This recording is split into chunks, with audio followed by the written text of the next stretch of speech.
अस्सलाम वालेकुम, आप देख रहे हैं इनसाइड पाकिस्तान। मैं हूं मोहम्मद ज़फ़ीर। दरो दीवार गिराने की बात करते हो तुम, झंडा नहीं झंडे की बात करते हो। एक कान और एक आँख का चेहरा है तुम्हारा, फिर क्यों बिनाइयों और समातों की बात करते हो। लफ्ज़ ब लफ्ज़ याद है तुम्हारे इख्तियारात का ज़वाल, फिर दोबारा से बहाली की बात करते हो। ना ना तुम वक्त से पहले ना तुम वक्त के बाद, बीच में लटकने और लटकाने की बात करते हो। छोड़ो अगियार को, याद रखो अपने गरेबानों का अहवाल, कौन से मुंह से मुके की बात करते हो। नाहक फसादात तजाद बातों में और तुम मुल्क चलाने की बात करते हो। नाजरीन, लाहौर जलसा कितना कामयाब रहा। पीडीएम कह रही है, दावा कर रही है कि ये आर या पार जलसा था, और दिखाई ये दे रहा है ना तो आर हुआ और ना ही पार हुआ। पीडीएम का आर पार ज़रूर हुआ। और दूसरी तरफ वज़ीर-ए-आज़म जनाब इमरान खान साहब कह रहे हैं कि मैं किसी को एनआरओ नहीं दूंगा और किसी की ब्लैक मेलिंग में भी नहीं आऊँगा। कौन लोग हैं जो वज़ीर-ए-आज़म को ब्लैक मेल कर रहे हैं और कौन एनआरओ मांग रहा है। कहा यह जा रहा है कि इस वक्त हुकूमत और अपोजिशन के दरमियान डायलॉग्स की बातें हो रही हैं। शेख रशीद साहब ने भी कहा है, फवाद चौधरी साहब ने भी कहा है कि हमें डायलॉग करने चाहिए, वक्त की ज़रूरत भी है और बिल्कुल डायलॉग्स होने चाहिए। इस वक्त पाकिस्तान माशी तौर पे ख़ास तौर पे मुतहम्मिल नहीं हो सकता धरनों का या इस तरह के जलसे जुलूसों का। कोविड-19 की दूसरी लहर चल रही है और बहुत ख़तरनाक भी हो सकती है। अपोजिशन इस मामले में ज़रा बराबर भी एहतियात से काम नहीं ले रही, और ये वक्त की ज़रूरत है कि तमाम अपोजिशन जमातें और हुकूमत एक साथ बैठ के कोई SOP तय करें, और उसके बाद जैसे कोविड-19 ख़त्म होता है, इसकी लहर जो है उसमें उसकी शिद्दत में कमी आती है, तो उसके बाद आपके पास बिल्कुल ये आपका जमहूरी हक़ है, आप जलसे करें, धरने दें, इस्लामाबाद मार्च करें, ये बिल्कुल आपके पास ग्राउंड जो है वो मौजूद होगा। इस पे बात करेंगे कि लाहौर जलसा कितना कामयाब रहा। हमारे साथ स्टूडियोज़ में मौजूद हैं नुसरत वाहिद साहिबा, MNA हैं, पाकिस्तान तहरीक इंसाफ की सीनियर सियासतदान हैं, साबिक सदर हैं विमेन विंग सिंध की। बहुत शुक्रिया आपने प्रोग्राम में वक्त दिया। उनके साथ तशरीफ़ रखते हैं जनाब मिर्ज़ा आलम बेग साहब, सीनियर तजियाकार हैं और ख़ास तौर पे सियासी उमूर पे बड़ी गहरी नज़र रखते हैं। बहुत शुक्रिया बेग साहब, आपने भी प्रोग्राम में वक्त दिया। नुसरत वाहिद साहिबा, लाहौर जलसा हम कंपैरिजन तो नहीं कर रहे, लेकिन कंपैरिजन बनता इसलिए है कि 2011 में जब पाकिस्तान तहरीक इंसाफ ने लाहौर जलसा किया था मीनार पाकिस्तान के सामने, तो एक मोमेंटम गेन हुआ था। सही मानों में अगर हम देखें तो तहरीक इंसाफ को एक नया जन्म मिला था। कल के जलसे को और 2011 के जलसे को अगर हम देखें तो मुकाबला कोई नहीं है, लेकिन अपोजिशन ये कह रही है कि लाहौर की तारीख का सबसे बड़ा जलसा था। बिस्मिल्लाहिर्रहमानिर्रहीम, बहुत शुक्रिया आपका ज़फ़ीर साहब, आपने प्रोग्राम में इनवाइट किया मुझे। देखें, हंसी मुझे इसलिए आ गई कि ज़ाहिर है कल लम्हा लम्हा मैंने ख़ुद देखा जो जलसा था, और कितनी दूर दूर कुर्सियाँ रखी हुई थी और कितने लोग थे वहाँ पे। उसके बाद जब लाइटनिंग शुरू हो जाती है रात के अंधेरे में तो अंदाज़ा इतना नहीं होता ठीक है कि कितने लोग हैं कितने नहीं, लेकिन फिर भी जब क्लोज़अप दिखा रहा था ड्रोन कैमरा तो उसमें हमें नज़र आ रहा था कि बहुत बड़े बड़े गैप्स के बाद लोगों के ग्रुप्स थे, और मतलब वो कहीं किसी सूरत वो मतलब कोई कंपैरिजन ही नहीं है 11 के जलसे का और अब इनका जो 11 जमातों का जलसा हुआ। कि ये आप देखें कैसा मिला है राइम कि 2011 का हमारा जलसा और ये अब 11 जमातों का जलसा। 11 बिल्कुल, और तबाह बर्बाद। मतलब इनको मेरे ख्याल में इनकी जिसे कहते हैं ना कॉफन में आखिरी कील लगना, वो लग चुकी है। अच्छा। लेकिन उसके बाद भी अगर ये बाज नहीं आते, और ज़ाहिर है कि ढीठ तो हैं, उसको तो कुछ नहीं किया जा सकता कि इनको पता है कि ये कहीं पे भी नहीं खड़े हुए इस वक्त, क्योंकि आवाम जो मर्ज़ी है महंगाई से परेशान है। ज़ाहिर है इस बात को हम भी रियलाइज़ करते हैं, लेकिन उन सबको ये भी पता है कि ये सारे हालात क्रिएट क्यों हुए, इस किस्म की सिचुएशन इस गवर्नमेंट को क्यों फेस करना पड़ रही है कि वो आवाम को रिलीफ नहीं दे पा रहे। ठीक है, लेकिन अब जिस तरह के सिचुएशन बन चुकी है इकॉनमी की और बाकी चीज़ों की, तो मेरा नहीं ख्याल कि it will take more than 6 और 8 मंथ्स। कि 3 साल के आखिर में इंशाल्लाह हमारे हालात बहुत बेहतर हो चुके होंगे, इकॉनमी बेहतर हो चुकी है और महंगाई जो है वो ऑटोमेटिकली नीचे की तरफ जा रही है, अभी से शुरू हो गई है और काफ़ी हद तक बेहतर हो जाएगा। तो कल का जलसा लाहौर की तारीख में मेरे ख्याल में ना याद रहने वाला इवेंट है, ना याद रहने वाला इवेंट है। मिर्ज़ा आलम बेग साहब, जलसा आपने भी टीवी स्क्रीन पे देखा, फिर हमारी बात भी होती रही जलसे के हवाले से।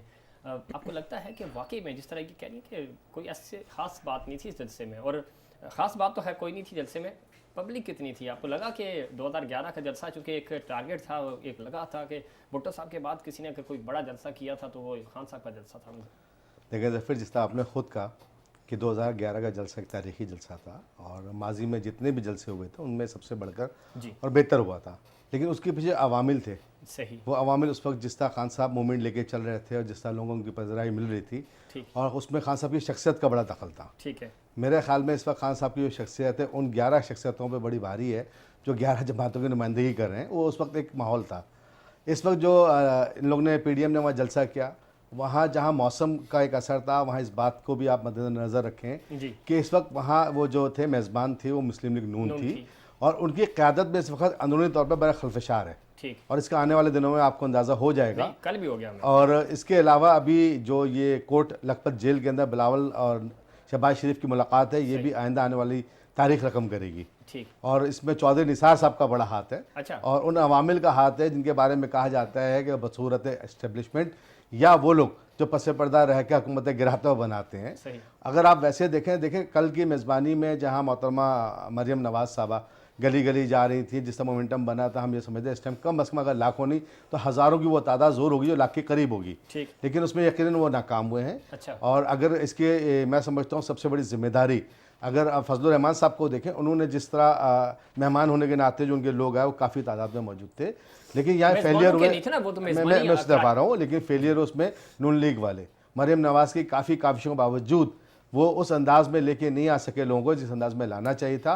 और आज खुद इनकी अपनी जो कमेटी है नून लीग की, वहाँ इस बात का बाकायदा बार बार जिक्र किया जा रहा है, और सही। कुछ लोगों को शायद शोकाज भी शो हो रहे हैं। अच्छा ठीक है, बिल्कुल सही कह रहे हैं। और ख़ास तौर पे हमें नज़र आया कि एक चूँकि ये जो मुलाकात हुई है, और मुलाकात के बाद अभी जो इजलास जाती उम्रा में हुआ है, वो बड़ा इंपॉर्टेंट है। और ख़ास तौर पे चूँकि मरियम बीबी लीड कर रही हैं फ्रंट से, शहबाज शरीफ बज़ाहिर ये लग रहा है कि वो बैक फुट पे हैं, और चूँकि एक तो उनको केसेस का सामना है, और दूसरा कहा यह जा रहा है कि वो इस्टेब्लिशमेंट के करीब भी हैं।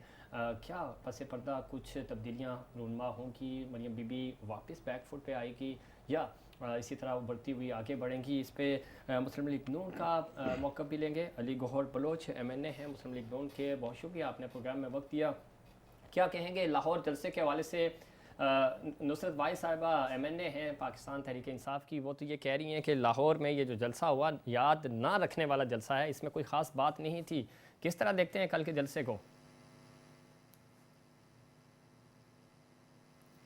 अली गौहर बलोच साहब, आप मुझे सुन सकते हैं?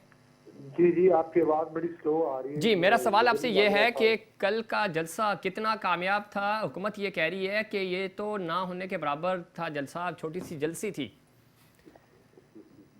अच्छा, गुजारिश ये है कि ये एक तारीख साज जलसा था। मैं खुद उस जलसे में मौजूद था, मैं पंडाल में भी रहा, मैं उसके बाद स्टेज पर भी रहा।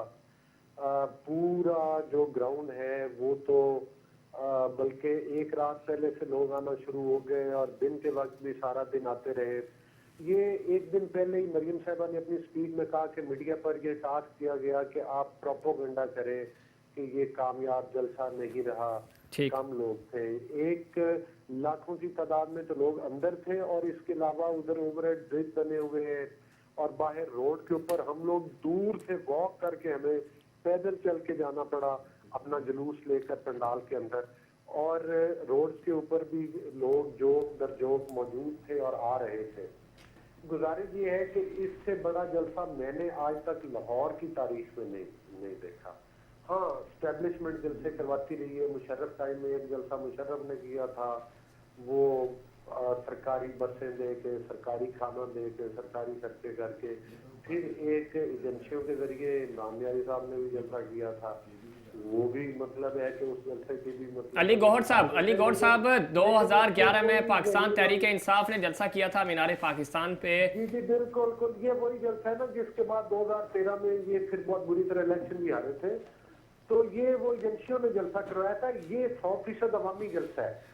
ये वो जलसा है जिसमें तमाम पार्टियों का ये स्टांस है कि पाकिस्तान में स्टैब्लिशमेंट की पपेट हुकूमत खत्म की जाए और सही मानों में अवामी हुकूमत कायम की जाए। अच्छा, सही मानूं मैं, अवामी हुकूमत कौन सी? अवाम ने वोट दिए हैं पाकिस्तान तहरीक इंसाफ को, वो इस वक्त असम्बलियों में मौजूद हैं। जिस तरफ आप इशारा कर रहे हैं 2013 में आपको वोट्स मिले थे ज़्यादा, तो आप असम्बलियों में चले गए थे, पीटीआई ने जलसा बड़ा किया था, इलेक्शन हार गए थे, तो उन्होंने उस हार को माना और 2018 तक आपको चांस दिया कि आप हुकूमत करें।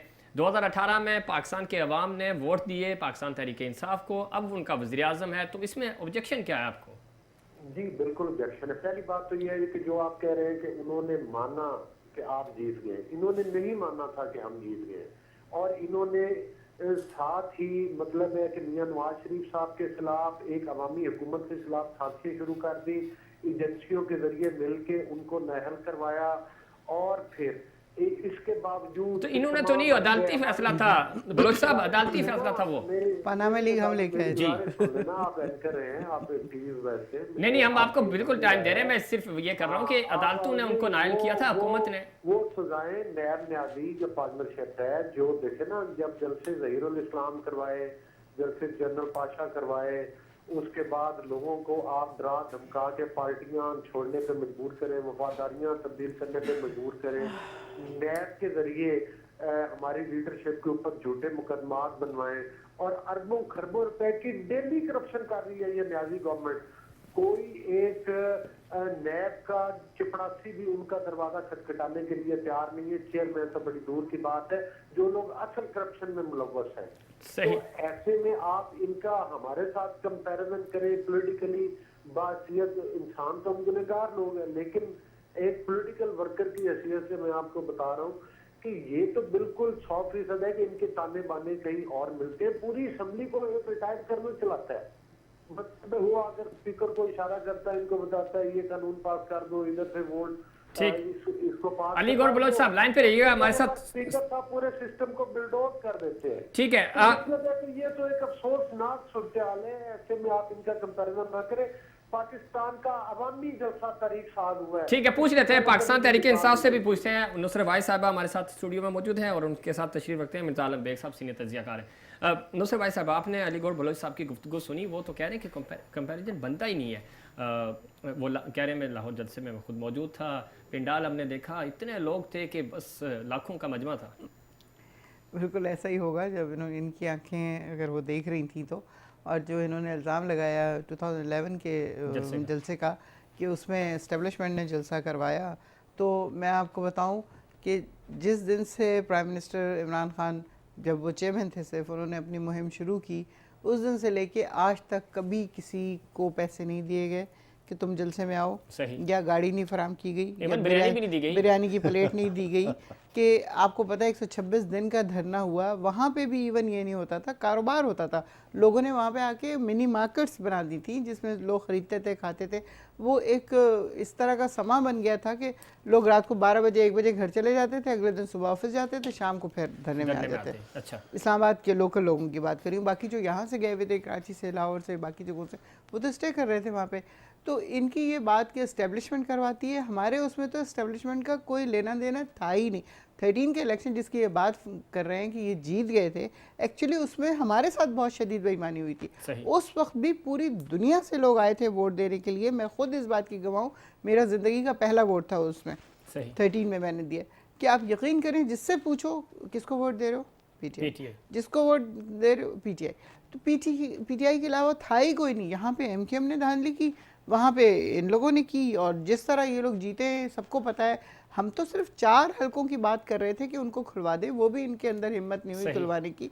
आज तो प्राइम मिनिस्टर कहता है अब जिस हल्के पे नाम लेंगे हम खुलवा देंगे, खुलवाने को तैयार है। तो ये खामखा की बातें हैं। ब्लेम गेम के अलावा इनके पास और कुछ है नहीं। सारा मुल्क लूट के कंगाल करके चले गए हैं। अब स्पीकर साहब को कह रहे हैं, जबकि हम स्पीकर साहब को कहते हैं कि आप अपोजिशन को ज़्यादा टाइम देते हैं, आप हम लोगों को टाइम नहीं देते। उनके बंदे 1.5 घंटे स्पीच करते हैं और हमारे थोड़ी देर खड़ा होता है कोई और वो कहते हैं time is up, time is up, कि बिल्कुल 5 मिनट से ऊपर किसी को करने नहीं देते। तो हम तो उनको कहते हैं कि वो हमारा साथ नहीं दे रहे, उनका साथ दे रहे। तो ये उल्टा उनको बेचारे को उनके ऊपर इल्ज़ाम लगा रहे हैं कि जी वो पता नहीं किस तरह रिटायर कर्नल चला रहा है। रिटायर कर्नल वहाँ पे जो बैठा है, मुझे उसका नाम नहीं पता, लेकिन वो सिर्फ निगरानी कर रहा होता है कि कोई खुद का हमलावर ना आ जाए, कोई इस तरह की। हाँ, वो जबकि उन्होंने एक दफ़ा बताया था कि मेरे 2 बंदे पकड़े भी हैं इस तरह के कि वो अंदर एंटर होने की कोशिश कर रहे थे, उनको बाहर ही रोक दिया गया और पकड़ लिया गया। तो ये कोई बुरी बात है या पहली दफा ऐसा हो रहा है कि कोई रिटायर करने वहाँ बैठा है? हमेशा से बैठता होगा ना, सिक्योरिटी तो चाहिए, बिल्कुल चाहिए उस इलाके की। तो लेकिन ये मतलब ये सिर्फ इनका काम ही जिंदगी भर ये है कि ब्लेम गेम। ठीक है। आवाम को बेवकूफ़ बनाया हुआ है, वो बन रही है अभी तक बेवकूफ़, तो देखें कब तक बनती है। कब तक बनती है। बेग साहब, आपका तजिया क्या कहता है? लाहौर जलसे ने कितना इम्पैक्ट छोड़ा, हुकूमत को परेशान किया? उसने अपोजिशन का जो आर पार का दावा था, खासतौर पे मरियम बीबी कहती थी कि ये आर होगा या पार होगा, आपको लगा कुछ हुआ ऐसा? देखिए, जलसों को अगर हम तादाद के हवाले से गिनती गिनना शुरू कर देंगे ना, सही, और लोगों को अगर हम मॉनिटर करें तो बहुत सारे ऐसे लोग हैं जो हर जलसे में पाए जाते हैं। अच्छा, तो इसको आपको म्यार नहीं गिने ठीक कि है, जनाब की तादाद कितनी थी, लेकिन ये एक हकीकत है कि पीडीएम के प्लेटफॉर्म के तश्कील होने के बाद कम अज़ कम उनकी बात को सुनने के लिए मौजूदा हुकूमत तैयार हो गई है। अच्छा, और बाहर वो ये कह रहे हैं कि आए हमसे बात करें, वरना इससे पहले तो मुंह नहीं लगाते थे और कहते जी कौन सी हुकूमत और कैसी अपोजिशन। सही, इस वक्त सूरत हाल ये है कि आप देख रहे हैं कि -1 फार्मूले के ऊपर किसी एनआरओ पे बात नहीं होगी। अच्छा, मैं सवाल करता हूँ एनआरओ है क्या? सही, अगर मांगा है किसी ने, आवाम के सामने उसको सबूत पेश कर दें। ठीक है, और सबसे बड़ी बात, जिन लोगों पे चार्जेस आपने फ्रेम किए, जो खान साहब का मेन मोटिव था सही, मैनिफेस्टो में कि जनाब मैं करप्शन करने वालों को नहीं छोड़ूंगा, ठीक है, अभी तक सिर्फ केसेस बताए जा रहे हैं, सही, हतमी तौर पे कोई फैसला नहीं हो रहा है, या तो प्रोसिक्यूशन की गलती है सही, या कुछ सिर्फ और सिर्फ इसको सियासी मकासद के लिए इस्तेमाल किया जा रहा है। ठीक है, तो जब तक मौजूदा हुकूमत वसाइल को बरकार लाते हुए उन लोगों के बारे में जो, ठीक है, जो आपने कह दिया चोर है, ठीक है, चोर कह देना काफी नहीं होता, सही, चोर की चोरी साबित करना काफी होती है, उसकी साबित करने के बाद जिसकी चोरी होती है उसका माल मसरूका उस तक पहुंचाया जाता है। ठीक है, मैं समझता हूँ मौजूदा हुकूमत दो जगह बहुत फेलियर हो गई है। नंबर एक, जिससे अपोजिशन के गुब्बारे में हवा भरी गई, उसमें सबसे बड़ी चीज़ थी, मैंने आपको बताया, महंगाई। ठीक है, ये आवाम को जो सम्राट देने थे, जो वादे किए थे, जिसमें 100 दिन का वादा भी आपको याद होगा, बिल्कुल ऐसे ही, जिसमें आपको नौकरियों का वादा भी याद होगा, जिसको मकान देने की बात की होगी, आज सूरत उसके बरक्स है। ठीक है, बेशक जिस तरह नुसरत भाई साहब ने कहा कि इस वक्त सूरत माशी तौर पर बहुत मुस्तहकम होती जा रही है, लेकिन आम आदमी तक उसके सम्राट नहीं पहुंच रहे हैं। इसी वजह से देखें, तीसरा साल अल्लाह ताला इनको दिखा दे जो हालात और मामलात हैं। मैं समझता हूँ, मैंने आपको पिछले प्रोग्राम में एक बात कही थी कि देखें इस टाइम खान साहब की जो पॉलिसी दिख रही है ना, एक वक्त आपको याद होगा जब मौजूदा हुकूमत आई थी तो चीनी 55 रुपए किलो थी, ठीक है, आज कहां पर है? 100 से ऊपर चली गई, 100 से ऊपर गई थी, वापसी 80-85 पे आ गई है, 80 पे आ गई। तो बात है नफे में नुकसान हो रहा है ना यार, मगर नुकसान किसका हो रहा है? वो आवाम का हो रहा है। 20 रुपए कम हुए सर, ऐसी बात नहीं है। उस नफे में नुकसान हुआ है जो माफिया को पहले छूट दी गई, छूट देने के बाद उसको कहा गया कि ठीक है जी आप कमा लो, और कमाने के बाद गिफ्ट करने को उनको बोला जी कम कर दो। ये फिर मैं यहाँ पे कादिर खान का एक मूवी का हवाला कहना चाह रहा हूँ उस चीज को, अगर आपको याद होगा। बिल्कुल याद है। देखिए असल में आवाम सबसे पहले जिस उम्मीद से इस टाइम का 2011 में जलसा हुआ, बिल्कुल, उसके बाद 2013 बेमानी हो गई, 2018 में अल्लाह ताला ने इनको मौके दे दिए, ठीक है। तो यार अब आवाम की तवक्कुआत पे पूरा उतरो। पीडीएम को अगर आपने खत्म करना है तो आप आवाम को दो, उसका हक दो। ये जो ख्वार और इसकी बातें की जा रही है ना जनाब कि जी आर पार होगा, तो कुछ भी नहीं हुआ। मैं समझता हूँ आवाम को मौका मिला है कि उसको इख्तियार मिला है। अब आने वाले वक्तों में आवाम के पास इख्तियार चला गया है इन जलसों को देखने के बाद कि आया वो क्या फैसला करते हैं, और अगर मौजूदा हुकूमत उनकी तवक्कुआत पे पूरी उतर जाती है तो उसको अगला भी मौका देना चाहिए, ठीक है, और अगर नहीं तो मैं समझता हूँ फिर बहुत गैर मुनासिब हो जाएगा, गैर मुनासिब हो जाएगा। अली गौर बलोच साहब हुकूमत के साथ डायलॉग्स के लिए तैयार हैं। चौधरी फवाद चौधरी साहब ने भी कहा है और शेख रशीद साहब भी कह रहे हैं कि मुज़ाकरात हो सकते हैं, लेकिन नैब और एनआरओ पे कोई कंप्रोमाइज़ नहीं होगा। देखिए, गुजारिश ये है कि इस हुकूमत से, चूंकि ये गैर नुमाइंदा हुकूमत है, ये रात के 12 बजे आरटीएस सिस्टम बंद करके आरटीएस सिस्टम की पैदावार है, ये हुकूमत एस्टेब्लिशमेंट की कठपुतली है, ये नुमाइंदा हुकूमत नहीं है। इनके साथ किसी किस्म की बातचीत और मुज़ाकरात नहीं हो सकते, क्योंकि उसकी वजह किसके साथ बात करेंगे फिर आप? इनके साथ वो लोग जो इस निज़ाम के ऊपर असर अंदाज होते हैं, वो लोग जो हुकूमतें बनाते और तोड़ते हैं। तो आप यानी अगर वो आप पे हाथ रख लें और आपको इक़्तिदार में ले आए तो आपके लिए सही है, अगर वो किसी और को लेके आए तो आपको मसला हो रहा है? नहीं, हम देखिए, पाकिस्तान में इस वक्त 2 मिनिस्टर रह गए। एक वो है जो पाकिस्तान में कानून और आइन की हुक्मरानी चाहते हैं, जो चाहते हैं कि जिस पार्टी का मैंडेट हो हुकूमत उसी को मिले, और वही पार्टी बरसदार आए जो कि सही अवामी पार्टी हो, जो अवाम का मैंडेट लेकर आए, अवाम के वोट लेकर आए। दूसरे मुकादमे फिक्र उन लोगों का है जो कि चाहते हैं कि वो किसी स्टैब्लिशमेंट या किसी की सपोर्ट की वजह से आ जाएं, और जो पहले कभी काउंसलर मुंतखब नहीं हुए वो MNA MPs बन के असम्बलियों में बैठ जाते हैं। यहाँ पर नैब जैसे इदारे बनाकर अली गौर साहब माजरत तब्दील की जाती है। आपके जब लोग मुंतखब होते हैं तो उनको वोट अवाम ने दिया, जब पाकिस्तान तहरीक इंसाफ के लोग मुंतखब होते हैं तो आप कहते हैं कि जी काउंसलर नहीं बन सकते थे, MNA कैसे बन गए? उनको इनकी वोट बात मिले का मैं ना, जवाब वोट देती मिले हूँ उनको कि जी, लाहौर नसर से भाई साहब। जी, जी। लाहौर से नून लीग जीती है। हाँ। लाहौर में हमारी सिर्फ 3 सीटें जी। थी। अगर इतनी बड़ी बेईमानी होनी थी तो लाहौर से लाहौर क्यों में क्यों जीते? नहीं? बिल्कुल। या सिर्फ के से क्यों नहीं जीते हम? पर एक सिर्फ अली गौर साहब, लाहौर से आप जीते हैं, लाहौर डिवीजन पूरा आपके पास है, आपने जीत लिया वो डिवीजन, तो वहाँ पे धांधली नहीं हुई? बहुत पूरे पाकिस्तान में बाकी हर जगह RTS बैठ गया। करने दे तो मैं आपको वजाहत करूँ ना। आप वो एक टेक्निक अपनाते हैं एंकर वाली के, एक क्वेश्चन का फिर जवाब ना देने दिया, फिर दूसरा दिया, ये अभी जितने भी प्रोग्राम हुआ सबसे ज्यादा टाइम हमने आपको दिया है। नहीं, बात करने देना, मुझे जवाब देने देना। अगर आपने अरे क्वेश्चन जवाब आपके पास है नहीं ना। तो देखें, आपसे कर लें बात से मैं चुप कर जाता हूं। जी सुन रहे हैं, हम आपकी बात सुन रहे हैं। गुजारिश ये है कि जो हमारे इस वक्त एक पार्टी में जितनी ऑपोजिशन पार्टी है, इन्होंने इलेक्शन के फौरन बाद, जिसमें कि पाकिस्तान पीपल्स पार्टी भी शामिल थी, हालांकि उनकी सूबा सिंध में हुकूमत है, तमाम पार्टीज ने इलेक्शन के फौरन बाद इलेक्शन कमीशन के बाहर आकर प्रोटेस्ट किया और पाकिस्तान की तारीख की सबसे बड़ी ह्यूज धांधली का इल्जाम इन पर लगा। और आज भी आप देख लें कि ये मतलब इन्होंने टारगेटेड धांधली की उन हल्कों में जिनमें लीड भी ज्यादा जी, थी। 30 सेकंड है सर, मुझे ब्रेक के लिए जाना है। इमरान खान खुद लाहौर में साद रफीक से इलेक्शन हारे, इनको जितवाया, साद रफीक रोता रहा, पिटता रहा कि भाई आप खोले, रिकाउंटिंग करने लेकिन उसको रिकाउंटिंग दोबारा इलेक्शन में जाना पड़ा। अली गौर बलोच साहब बहुत शुक्रिया आपका, लेकिन अगर लाहौर की बात करें, 4 हल्कों की बात करें तो 2013 में आपने हल्के नहीं खोले थे और धांधली का इल्ज़ाम उस वक्त भी था। इल्ज़ाम नहीं, आपको साबित करना होता है। और मौजूदा जो इलेक्शन हुए 2018 के, इंटरनेशनल जो मुबस्सिर हैं उनका भी ये मानना है कि अब तक के पाकिस्तान में जो इंतखाबात हुए 70 के बाद वो सबसे अच्छे और सबसे शफाफ इलेक्शन 2018 के हैं। ये इंटरनेशनल एजेंसीज़ कह रही हैं, हम नहीं कह रहे। तो आपको ये बात मानना पड़ेगी। फिर जहाँ जहाँ आप जीते हैं, आप और पाकिस्तान पीपल्स पार्टी का मसला ये है कि वो एरियाज़ में आपको वोट मिले हैं और जहाँ आप हारे हैं वहाँ पे धांधली हुई है। ये अजीब एक आप इल्ज़ाम लगा रहे हैं कि जहाँ जीत गए वो तो सही है, जहाँ हार गए वहाँ पे धांधली है। तो नाज़रीन, इस तरह का जो मामला है वो नहीं चल सकता, ड्यूल स्टैंडर्ड नहीं। आपको एक समत अपनी तयन करनी होगी, उसका डायरेक्शन लेनी होगी ताकि अपोजिशन और ख़ास तौर पे आप आम आवाम को कंफ्यूज ना करें इस मामले पे, जिस तरह आपने कोरोना के हवाले से कंफ्यूज किया हुआ है। नाज़रीन, इस पे मज़ीद बात करेंगे लेकिन उससे पहले कमर्शियल ब्रेक।